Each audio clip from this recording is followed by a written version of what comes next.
I'm just going to give it one more minute while people join, and then we'll get started.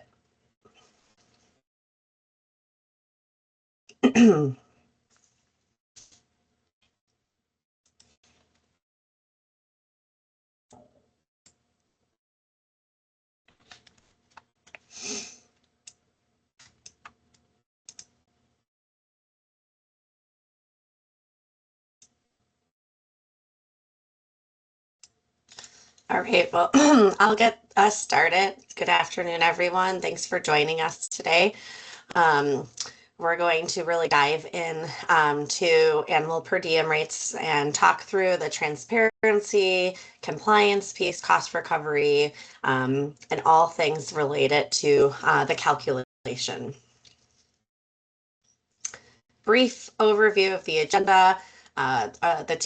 The Huron team will introduce themselves briefly, and then I'm going to kick us off with a overview of animal per diem rates, and a very important piece, which is budgetary considerations. It's something that really comes through the calculation, but also just is a very great operational look at the services being provided and costs associated with it.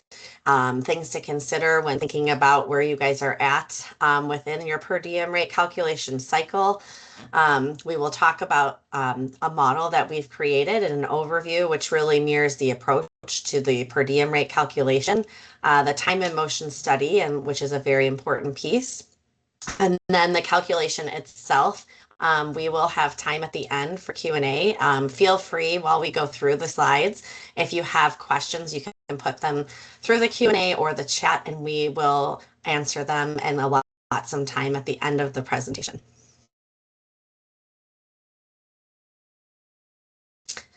So I'm Kari Cully. I'm a senior director with Huron. I've been here over 20 years, and I've really worked within all things costing. So I've spent a majority of my career doing indirect cost rate development, also known as facilities and administrative rates, or F&A rates.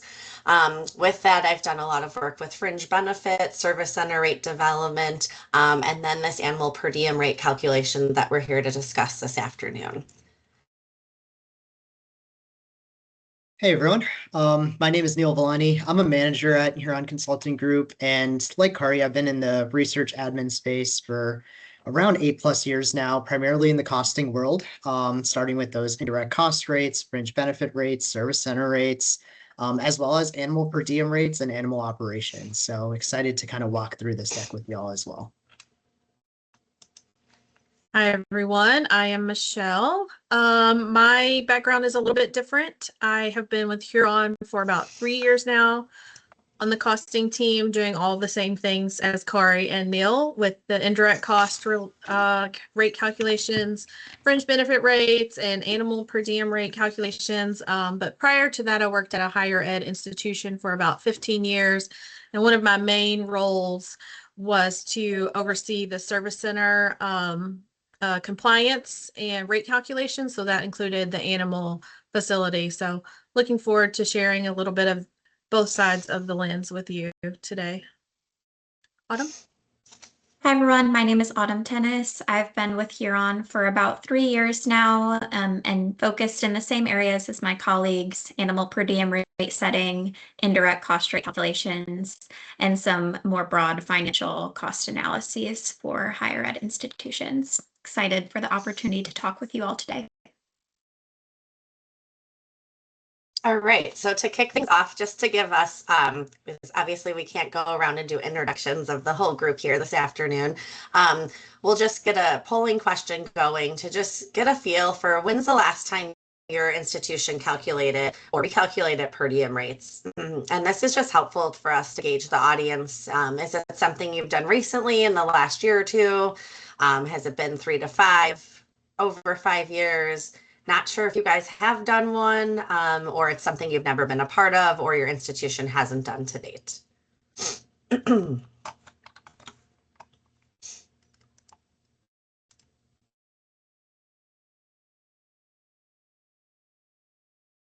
All right, so some of the results coming in so far, still a few. Seems like we have a good mix. a few that haven't done one or aren't sure. It seems like almost half have done one recently in the last year or two, and then a little bit maybe that have been 3 to 5+ years. So thanks for the participation. We will have a few of these throughout the webinar. All right, so to get things started, let's start with the per diem rate overview. So what is a per diem rate? It seems like gauging by the last question that a lot of you are familiar with this. It is the cost to care for an animal or a cage of animals for a single day. One important piece here is, to make sure you're defining what services are really being included within your per diem rate. There are services that might be billed in addition to what is covered. And so we like to refer to this as your standard of care. And so one thing we'll advise a lot of institutions is to make sure they really have a sound definition of what that standard of care is and that it's accessible to the users of the facility so they really understand what they're paying for. So, what services are encompassed, and depending on the study or the research project that they're utilizing the various species for, they know if they're looking for something that might be more specific, they can understand, is that something that would be covered, or will you guys be charging some additional fees for the time and labor associated with that, or any of the expenditures that might be required outside of that typical standard of care for the daily care of these species. So starting with that, making sure your institution has that defined and it's accessible, and maybe that's something to think through also when you put together your rate structure and understand, what other technical rates or rates do need to be calculated in addition to your animal per diem rate. We recommend that these costs should be analyzed on an annual basis because as everyone knows, things change and shift year to year, especially in the last 5 years. We've seen rising increases in various costs. And so you want to make sure that these rates are cost-based and reflective of the cost of the services that you're providing.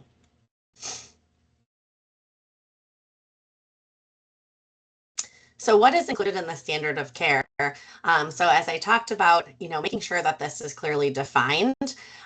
Services should be outlined in that standard of care that are included in that base per diem rate.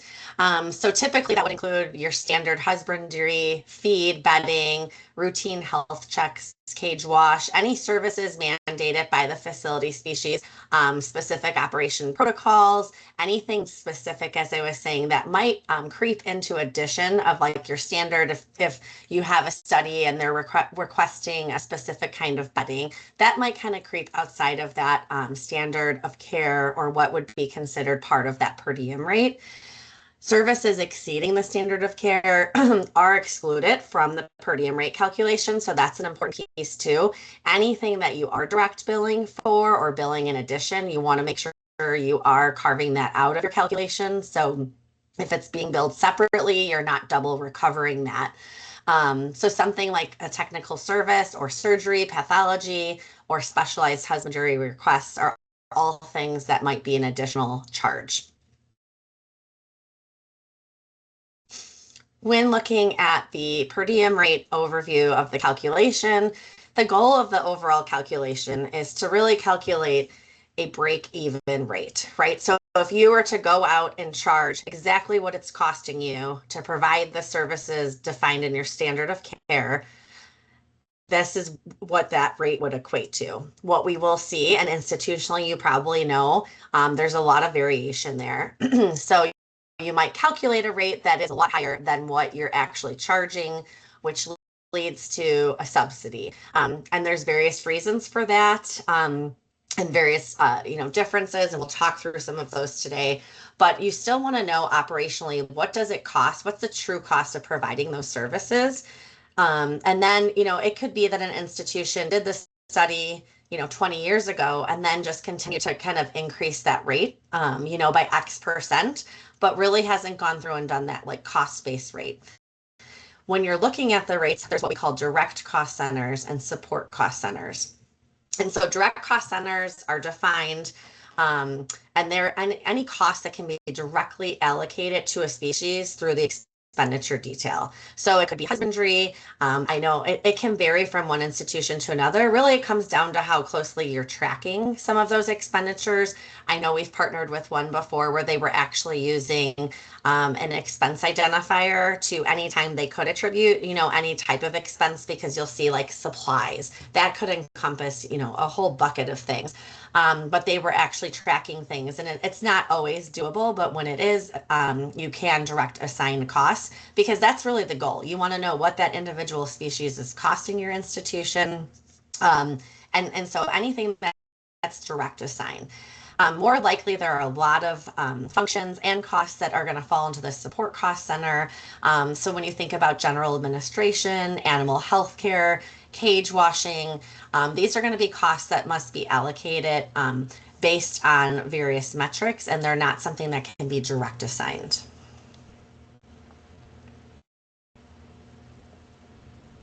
So here's just a quick glance at some cost centers that are included in per diem rates and some that we exclude. And these we also refer to as activity codes.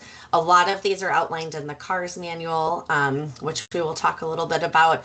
But you see variation in these from one institution to another. So some of these are very static, where you're going to see like general administration. I have not seen that, but something like transportation, that might not be one that would be applicable to your institution. If you have one facility and there's not a lot of time spent of your staff, or species aren't getting, moved from one facility to another, that might not be something that you would build into your model or factor into your time and motion study.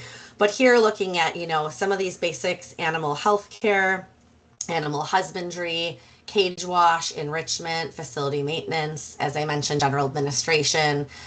These are all some of the cost centers that we utilize typically within the model and the calculation. Two that are excluded here that we are listed is what I was just mentioning: technical services. So this is going to be any activities in support of, research protocols, the things that are billed for in addition to that standard of care that's included in that per diem rate. So these are going to be carved out. Time associated with these activities will also be carved out, and then those expenditures can be used to calculate your technical rates. For IACUC, any costs related to this would be being recovered through your facilities and administrative or F&A rate. So we would also want to make sure they're removed from the per diem rate calculation. So here's just a very high level look at the steps that are taken through the calculation process. So really, first step is kind of evaluating the current state of your operations. Where is your institution set? You have something in place, you have a model you're using, you are doing this on an annual basis. Maybe today you walk away saying, here's some, things to consider or tweaks you might want to make, or wow, we weren't, excluding some of these things. So, where are you in that calculation? How is this, webinar going to assist you as you move forward leaving here today? Or we don't even have a model. I've never done this before, and we want to start from scratch. Or this is something that hasn't been done, like I said, in X amount of years, and you might want to look at how you can revise or refine any of the model or tactics or approach that have been done to date. Once you kind of have that current state and put together your goals of where you want to go moving forward, the next step would be to gather the data that's necessary for the per diem and technical service rate calculations. And we'll dive into each of these steps a little bit more here this afternoon. Your rate structure planning. So you want to make sure you finalize that list of species. So you might have current species, but that there's two others that come and go, but you currently don't have them, but you want to make sure you're calculating a rate for those. Or you anticipate having this in the future, or maybe you want to condense rates. We've done that with a lot of institutions where they had 20 plus rates, and when we started looking at some of, say, the rodent rates, there really wasn't a reason to have that many, because when you look at the types of costs associated, there's not large variation. So maybe it's even just analyzing how many rates do you currently have? Do we need more? Do we need less? Also creating, a model. What are you going to use for your calculation? Do you have something? Do you need a tool? And then your time and motion study. So we'll talk about the approach to that. There's various methodologies and tools that we've used to successfully complete these. This can be a more time invasive process that involves others outside of maybe the one or two or handful of people tasked with the calculation. So what's your approach going to be to that and the tools that would be most successful at your institution? And then ensuring that you are calculating the rates that are break even, as I mentioned, and then, going forward, I would continue to use that model. Our recommendation is, on an annual basis, even if you maybe don't go through all 6, 7 steps, that you are still kind of taking the next fiscal year's data, pushing that through to see what changes, if any, may exist to ensure that the rates that you're calculating are cost-based and compliant. So this next section, budgetary considerations, this is really one of my favorite things to talk about when we discuss animal per diem rates. So I know I mentioned subsidy before. What type of subsidy is your institution receiving, if any? Do you not receive one? Is it a fixed subsidy that, is it X amount of dollars on an annual basis? Is it what's going to fill that gap between your break-even rate and what your user market will bear?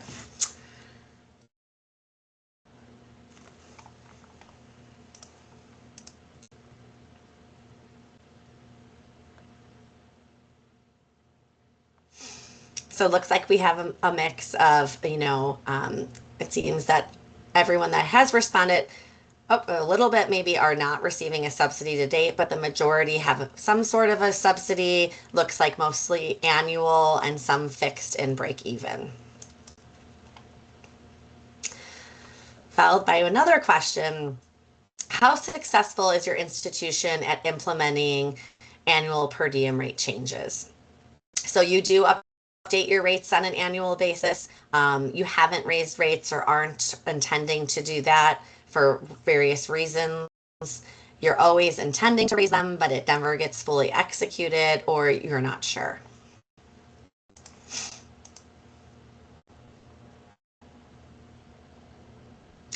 All right, so it seems like overwhelmingly most institutions are changing rates on an annual basis, and then still some that are maybe not quite sure, but are also intending to, but don't ever actually act on that.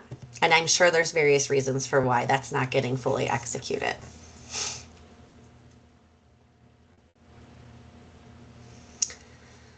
So when you think about budgetary considerations, and I mentioned a few of these, but here's just a high-level overview of those governing regulations and guidelines. So your users that are being billed the per diem rates are, probably in some fashion charging federal projects. So that OMB uniform guidance, I'm sure everyone's familiar with it. And so ensuring that you have cost-based rates, you also want to ensure that you're not overcharging the federal government. So that there's risk there if you haven't calculated your rates in X amount of years and you're raising them at, what you deem to be market. But if the rates aren't cost-based, if someone wants to come back and say, can you show me what, is made up, or in an audit, which we have seen asked about, can you give me the backup for these rates? And if they're not cost-based, there's risk there, right, in terms of compliance. The CARS manual, I mentioned that NIH cost analysis rate setting manual, which is a tool and kind of the guidance for the per diem rate calculation.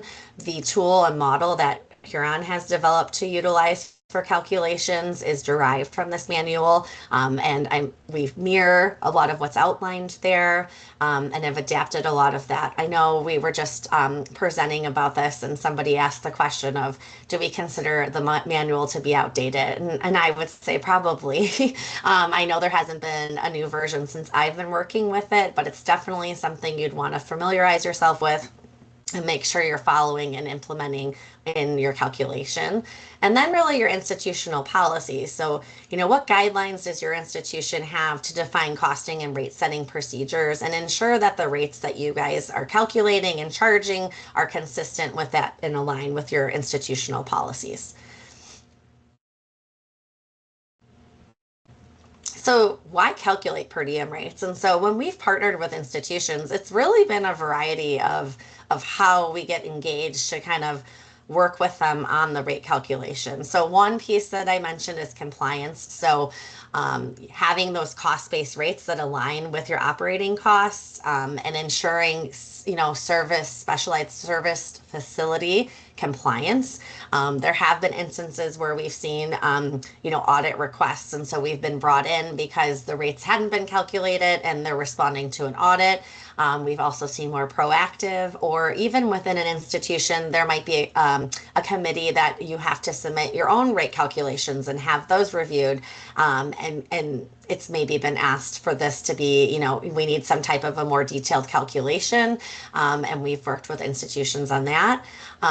Transparency is a big piece that I think isn't always thought about when approaching. You want to make sure you're checking that compliance box, but users and are always looking for that visibility, right? And so you can think about some of the users of your facilities that go out and Google and find rates for another institution and they're lower, or they want to come in and compare. And that's a whole other thing we'll talk about when we get into benchmarking. But if your users really feel like they understand, so that kind of goes hand in hand with that standard of care too. What are the services that they're being billed for? And if they can see the detail or at a high level of the costs that go into those rates, there's that transparency where they're understanding what they're being charged for. I think lots of times institutions calculate rates a lot higher than what they actually implement. They're increasing, but maybe can't go out and put that large of an increase out there in one fiscal year. And so we've actually, when we've partnered with institutions to calculate rates, been a big part of that transparency plan or communication plan to research working groups or committees at the school after or institution to say, hey, we went through this process, and lots of times just actually even showing that gap between what really it's costing versus what they are paying is very helpful to your users. And having that cost structure to develop accurate, the species specific costs. So again, the goal is to align the cost with those individual species. So some common, industry observations is, lots of times also when we do partner, it's just been that this is something that has not been updated in several years. And so we've also seen decreasing subsidies in some of these areas. And so being able to take a step back and look at what's the cost of this operation, as I was saying, because that's something that comes through this study. Sometimes we've partnered with institutions, and this has been the framework for them going to ask for an increased subsidy, because there hasn't been, where the costs have been put together in this sense before to be able to present and say, actually, it's costing way higher than what the users or the institution is realizing.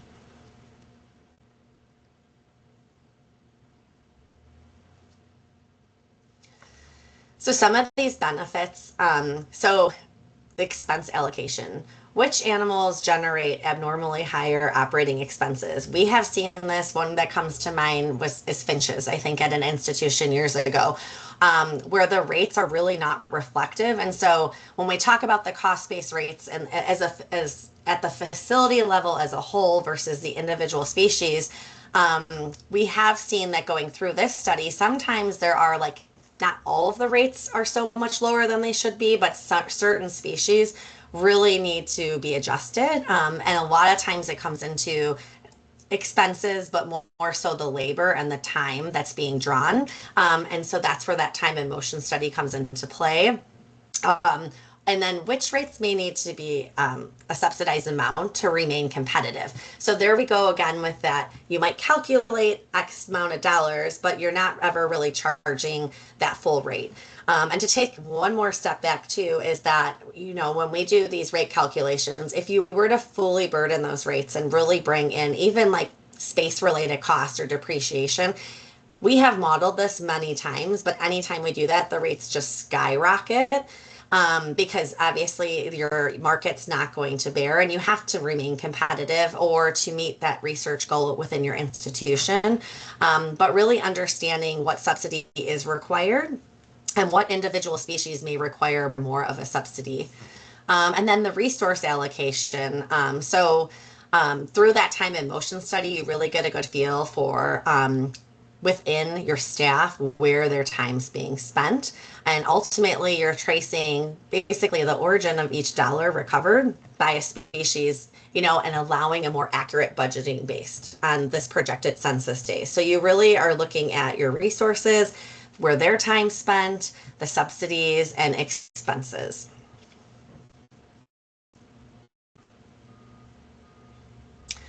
So some challenges when updating per diem rates. So when using outdated rates, the use of these rates, as I've mentioned earlier, is you're not using a cost-based methodology, which can have compliance risks. Aligning data from different time periods also can create inconsistencies. And so that's an important piece to, usually you're going to be using a previous fiscal year for the current year calculation. And so we'll talk a little bit more about that too, and how we have worked to basically true up some of that data as much as possible to get it to that current state. But there's always that lag time there. And then the subsidy amount, may be possible or not identifiable by individual species. So really understanding the quantification of that.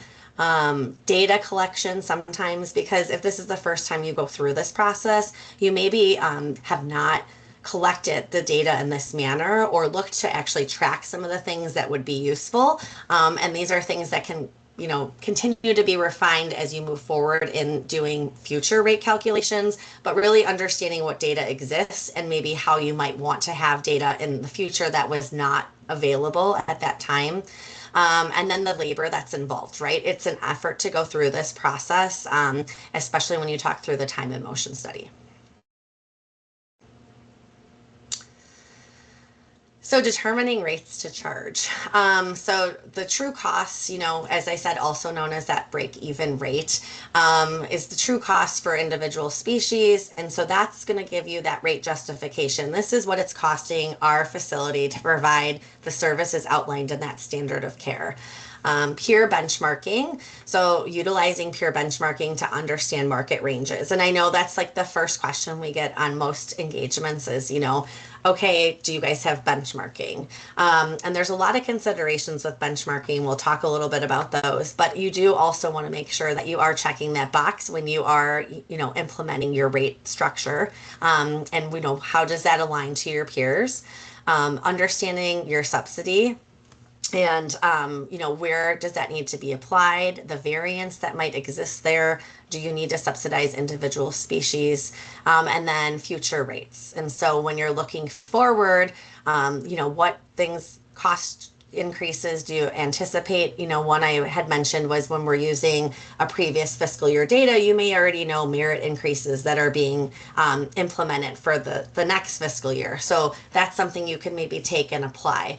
So just understanding how you're going to project. And then if you have a gap between what you're calculating and what you're currently charging, what's your plan going to be? If you're going to do a 2.5% increase or a 3% to close that gap, and then you're going to continue because you can't afford to just go and do a 20% increase all at once.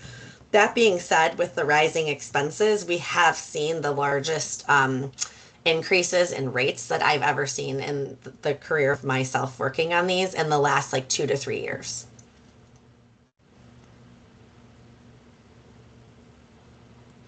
So that benchmarking, the factors related to this. So pure rates may not be accurate cost-based. So you go and Google if you can and try and find those, the rates for your peer institutions. But there could be a lot of variances happening there. So there can be inconsistency in the treatment of costs between your institutions, the rate structures of the animal operations, the services that are identified in that standard of care, and the subsidy treatment. You have no idea how subsidized those rates are. So the true rate at that institution may be a lot higher than what you're looking at and what they're actually charging, but how did they get to that rate?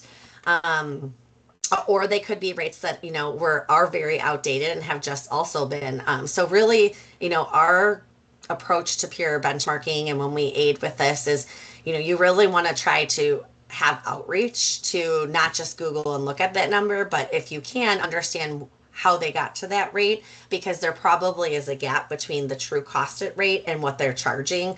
And understanding some of that is, going to be very beneficial when going out to do benchmarking.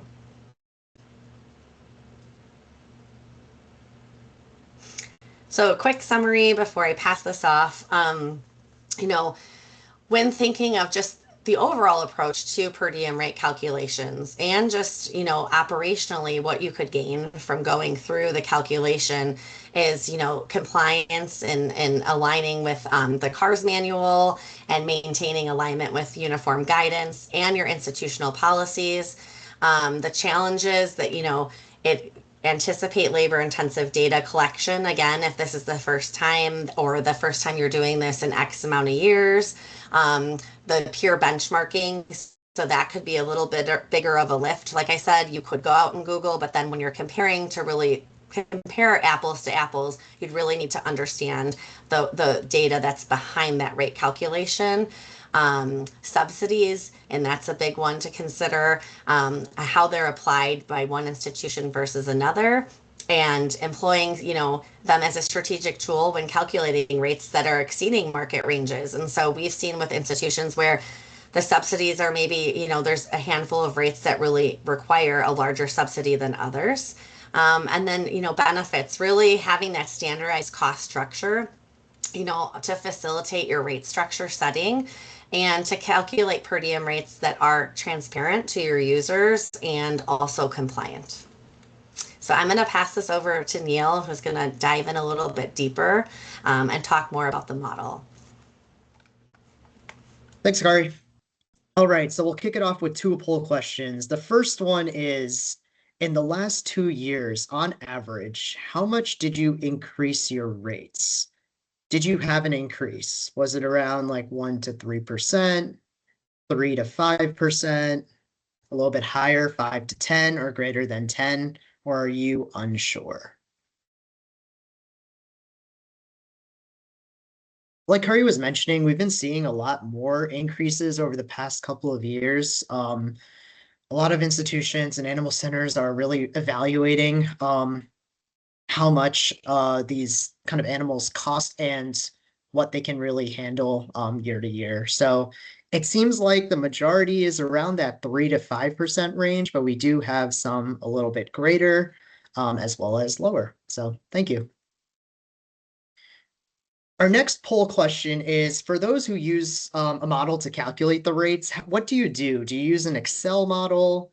Is it just a flat increase across the board? Do you use some sort of internal software, an internal tool that you have at your institution? Do you use an external tool, or are you unsure?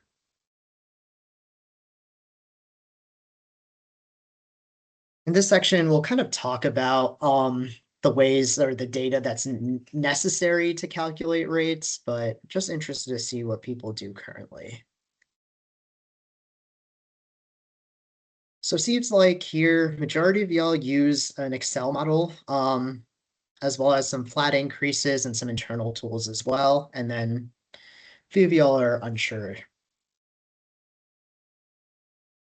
All right, so let's start with what data do we need to calculate these per diem rates? So it's really split up into 3 different buckets. You need some sort of financial data, you'll need your allocation data, and then the organizational data is a really good way to just kind of bridge the gap there. So in terms of the financial data that's really necessary, you're going to need your budget information, your revenues and your expenses with your actuals.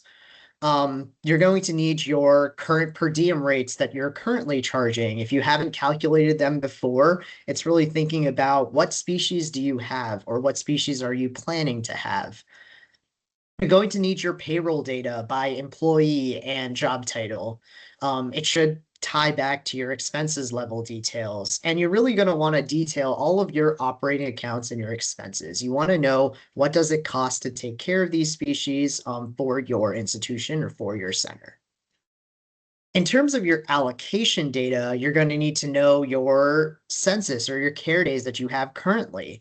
Are there any anomalies that happened in the prior year? Were there a particular species that you're not going to have moving forward. You just want to make sure you have your entire population at your animal center.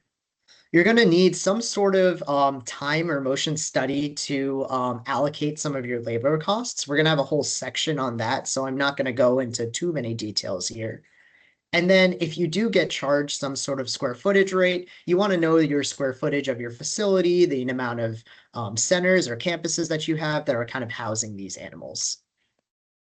And then lastly, you're going to want to know some of your organizational data. An org chart is really helpful, understanding the supervisors, the staff, understanding what items do you charge for separately, what's not included in your per diem rates, what are those procedures, what are the policies that kind of govern all of your operations. All of these three things will kind of help you calculate those rates. So some of the best practices in terms of the allocation, there's a couple of different ways that you can allocate your costs once you've gathered all of your data. The best way that I always look for is direct assignment. So if you have costs that you know directly benefit a set of species or a single species, that's the way you kind of want to do it to start with. The ones we always bring up are going to be your feed, your bedding, your enrichment costs. Those typically will be purchased for a particular species in mind.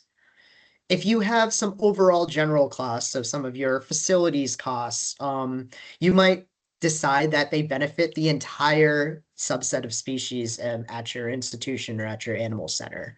So in this case, you're going to use your care days, your census detail to break them up. For example, if you have PPE that everyone has to wear when they're going through the facility, that maybe can be divided amongst the animals that you have at your facility. If you have any specialized PPE, maybe just for some of your biosafety labs or some of your intensive species, then you might want to think about how you could allocate those dollars down to those individual species themselves. When you think about your general administration costs, so some of your IT costs, some of the costs that keep the center running, those are allocated by the total assigned costs of each of the different centers. So the IT costs benefit your husbandry practice. They benefit your some of your other areas as well, your enrichment area, things like that. So we kind of take the total costs and break them out to those individual cost centers. And then finally, your time and motion study statistics. So you're going to take your payroll information and break it down to what are people working on and which species people are working with. So we'll talk about that in much more grander detail in the next section as well. So once you have all of your costs, your total salaries, your wages, and your non-salary expenses, you're going to adjust them. You're going to remove all of the capitalized costs, your capitalized equipment. You're going to remove your technical services, your other kind of pass-through costs. Those are not going to be recovered through the per diem rate. They're recovered through other means. So your total expenses minus your adjustments are going to yield your total adjusted costs. This is going to be the part that you're looking to break even or the part that you're looking to recover. So if you have a center that's budget and actuals is around $1 million, and let's just say you have 900,000 total adjusted costs, then when you charge your per diem rates, if you charge the rate that you calculate, you're hoping to recover $900,000. That other 100,000 is hopefully recovered through other means, whether it's charged directly to the grants, whether there's a subsidy covering some of your equipment purchases. There might be other ways, but you're really looking to see what is the portion that I'm looking to recover through the per diem rate calculation itself. So here's some key considerations. When you're adjusting your costs, you're not only removing, but you can also be adding in. So for example, if you have vacant positions and you're anticipating to fulfill those positions in the upcoming months, you might want to include those salary and fringe amounts that you're budgeting for those particular positions. Another example is if you have increases in your costs that you kind of see upcoming, like your suppliers increasing their costs by 5% for the next year, you can account for those in your adjustments to expenses and payroll. You also want to make sure you modify your rates as needed. So you might want to think about reducing or combining your rates to better represent what species you actually have. If next year you're no longer going to have a particular species, then think about what those costs are going to be used for if you do still need those costs in your rate calculation. Vice versa, if you have a new species coming in, think about what costs you might need for that species. Does it have a similar standard of care to another species? You just want to have all these conversations at the starting point of your rate calculation so you can calculate really good cost-based rates. And then apply your subsidy, and a variable percentage is one of your options. You can kind of do it flat percentage across the board, but just think about what you will be subsidizing if you decide to do so. One important piece of this is in the CARS manual. Just make sure that when you're subsidizing something, you're not targeting a federally sponsored activity or non-federally sponsored activity. Try to subsidize something that will serve the entire facility and the entire program. Just something to consider, something to keep in mind.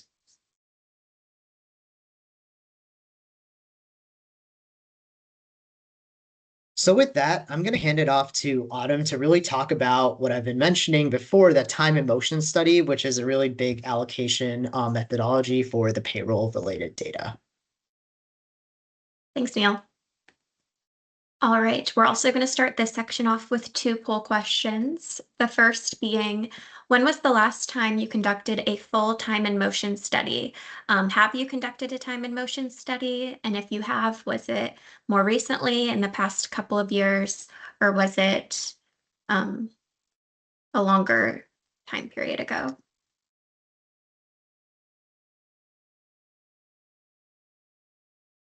Looks like based off of the poll, the majority of people either conducted one recently within the past 2 years, or they haven't or are unsure if their institution has conducted a time and motion study. That's really helpful as a baseline. And then second poll question, if you have recently conducted a time and motion study, what type of time and motion study did you conduct? Did you utilize paper forms? Did you use some sort of online web-based tool? Did you impute people's time? Not sure, or some other methodology? So far, looks like the majority of people have said that they've used paper forms. Tends to be the most common approach, or not sure. In the next couple of slides, we're going to talk about a few different approaches in addition to just paper forms, and give a brief overview of what a time and motion study is and what kind of data it's trying to capture. All right, so to start off with some of the key concepts, I'm sure many people are already familiar on this call, but for those who are less familiar, a time and motion study is a common practice for the per diem rate calculation because it allows us to capture the labor statistic portion of the calculation. So during a time and motion study, participants would track their labor effort by activity and by species every day within the designated study timeframe in 15-minute increments. By tracking time and effort at this granular level, we're more equipped to allocate that individual's salary and wages to the appropriate species per diem rate. And this exercise is important because salaries are typically the largest overall expenditure at an animal research facility, typically equating anywhere from 60 to 80% of total operating expenses. So in theory, if you accurately capture the labor statistic piece of the per diem rate calculation, then you're already the majority of the way there to accurate cost-based rates. And we typically recommend that a time and motion study be conducted over a 2 to 4 week study period in order to accurately capture all of the activities that are normally taking place at your facility.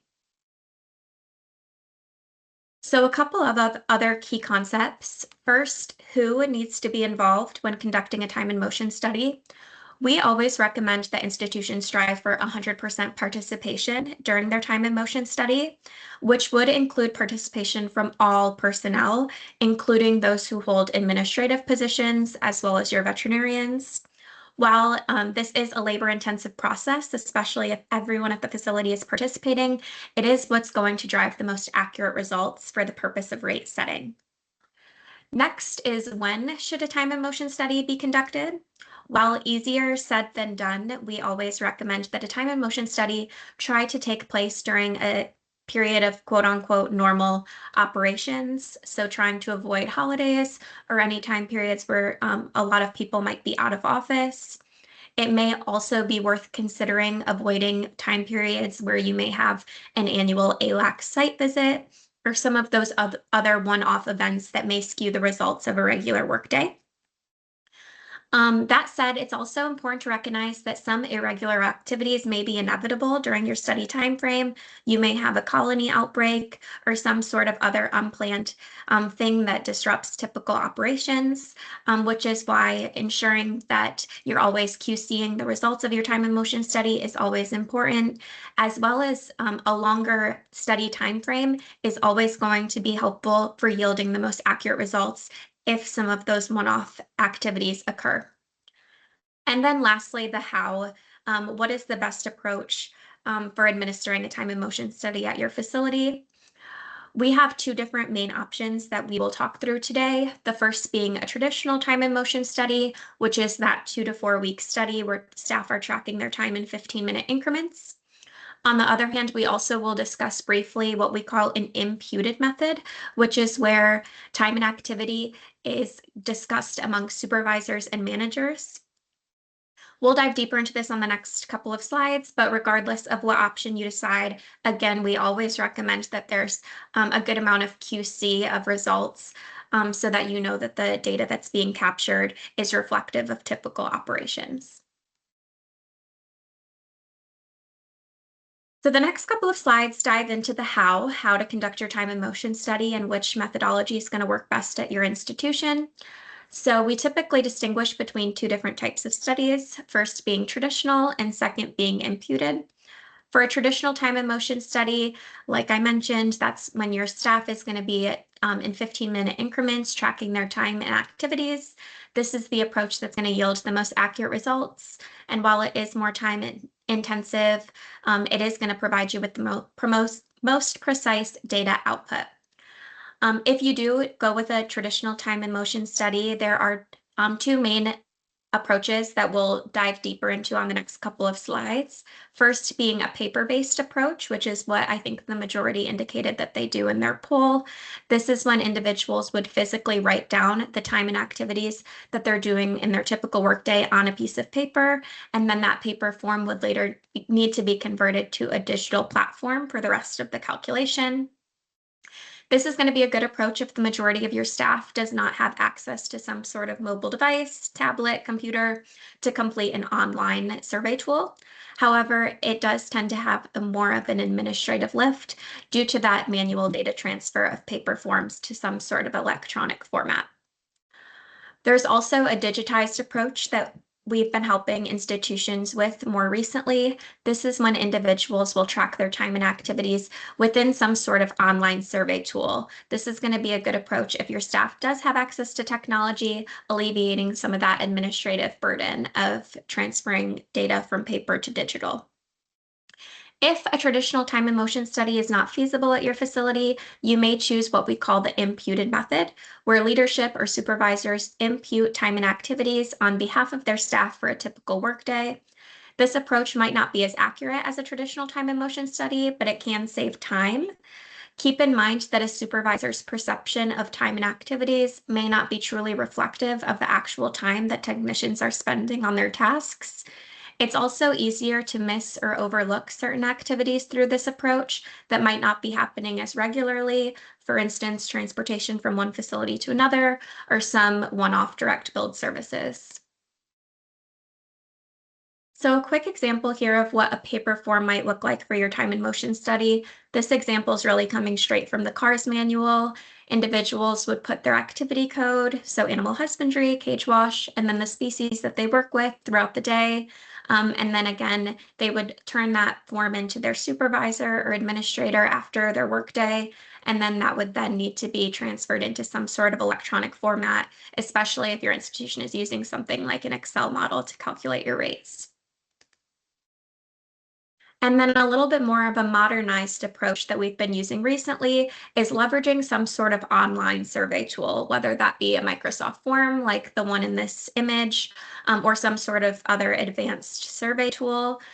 In this particular example, a user would use a QR code or a survey form to complete their time and motion study activity. They would fill out their web form on a day-to-day basis to log their tasks, and then that kind of alleviates that administrative lift of transferring paper forms to digital because the data output is already going to be in an Excel or some other format that you can leverage right away. So once you decide on your methodology for the time and motion study, then you have to use the data to find your results. So this is an example of how costs get allocated based on the results from the time and motion study. So say a participant of the study makes $30,000 a year in salary and benefits. During the study, they say that 90% of their time is spent on cage wash, while 10% is general administrative tasks. We would then assign 90% of their salary to the cage wash cost center, 10% to the GA cost center. From there, you'd go one step further and allocate costs to species. So say 60% of their cage wash time is spent on rats. You would allocate $16,200 to rats, and then the remaining to mice if they spend 40% of their time with mice. Any time that goes to all species, you would then spread those costs more equitably across each species at the facility on some sort of other costing methodology, such as going by animal care days or census data. And so quickly, at a high level, some of the key pieces of using the data. The primary purpose of the time and motion study is to allocate your labor costs to the appropriate cost centers and species. However, this exercise is also going to be helpful for other informed decision making at your facilities, really understanding how much effort it takes to perform each activity and how much time it takes to care for each species. You may find that certain species or activities are more time consuming than others, which could help with staffing and other sort of informed decision making decisions in the future. And with that, I will go ahead and pass it off to Michelle to talk a little bit more about the rate calculation. Yes, and I know that we are running tight on time, so I will touch on a couple of things and make sure we have a few minutes for Q&A. But first, we have a quick poll question. Isa, what was the methodology you used for your most recent per diem rate calculation? Did you just do a flat percentage increase, mirror your peer institutions? Did you do the full model like we've been talking about? Are you not sure? Yeah, we're seeing already kind of a little bit of flat percentage increase, which is pretty common, or model calculation, and some I'm not sure. So thank you. That'll help me know what to say on this next slide. So I kind of wanted to bring it all together here, everything we've been talking about with the allocation methods and the expenses and the model overview, and kind of bring it all together here in this one slide. So we have, first, when you're thinking about your rate calculation, you've gathered up all your operating expenses, and we've talked about what goes into that standard of care, those expenses. So we kind of have those different buckets here, your salary and fringe, your feed and bedding, lab supplies, etc. And then you use one of those allocation statistics that we've talked about to say, okay, if it's salary and fringe, that time and motion study, how are we going to divide up those costs between admin and cage washing and husbandry, etc. And so you use those different allocation statistics for the different types of expenses and assign those to the activities in your facility. So now you've got your expenses and your activities. What do you do next? So then you take those other allocation statistics to say, you know, we know this much cage washing is for mice or rats, and then those get split up between your individual species. So you've taken all your costs from your operating costs to your activities, and now you're at the species level, and you can say, I know my total cost for my mice is X dollars. So I take that number and divide it by the animal care days to come up with, this is what it costs to take care of one mouse or 1 unit of mice, whether it be cage or whatever, for 1 day. And so, for example, you get $1.10 here in this example. So, I mean, once you've done all those other steps, the calculation is pretty straightforward. You just, try to get it down to the species and then divide that by your animal care days, and you get a rate. And this one is really, you just want to spend the time every year. The point of doing this every year is that you can kind of see that was the rate that you calculated versus the rate that you're actually going to charge, which are usually two different things. So the rate you calculate is your break-even rate. That's what it's costing you. What you charge may be less.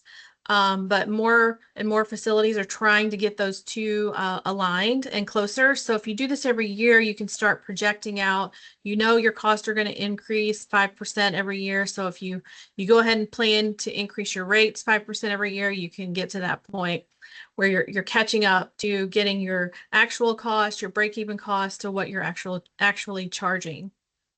So what happens, we can go to the next one, Issa. If you have a new researcher coming in and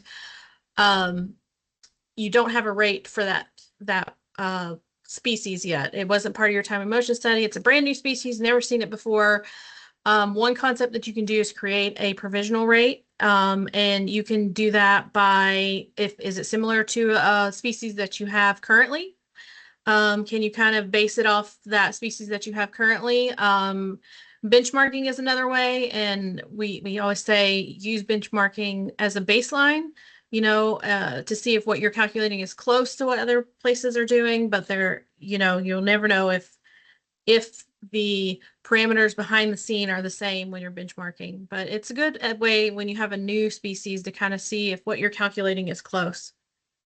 But that's pretty much it. This is just kind of a summary of everything that we've talked about, but I wanted to leave just a couple of minutes for questions. So why don't we jump to Q&A? And this is all our contact information as well. I know we had one question at least, but if anybody else has questions, drop those in the chat.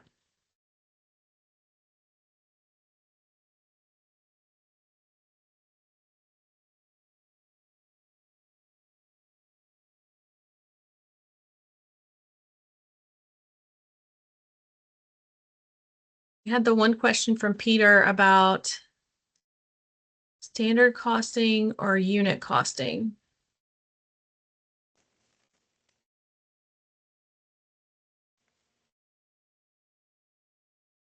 I don't know if he has the ability to come off, and I'm not sure I fully understand the question.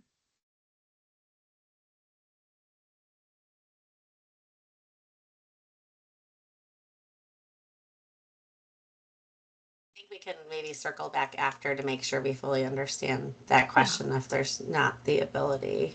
Oh, okay. Okay. And I think there's one more, at what point you'd factor in subsidy when calculating the rate.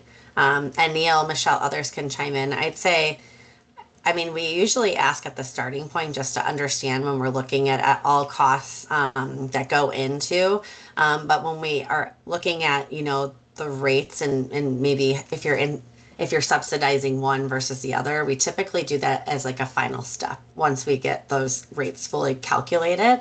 So at the beginning, we want to understand what it's been, and like we said, you're always kind of a year behind, and so you're looking at what that was. But in terms of applying it, in terms of subsidizing the rates, that's typically our last step, I'd say. Once we've reviewed the rates with institutions, decided upon what they think they can charge, and then we may look at subsidizing individual species. And I don't know if anyone else wants to add to that answer, but. Yeah, the only thing I'll add is, like, sometimes if you're thinking about subsidizing a particular activity, maybe you want to use the time and motion study to figure out how much time that activity takes. So like Kari mentioned, like thinking about it earlier, and then it might change what your process is in calculating the rates. And then at the end, you're going to apply all of that into the model itself.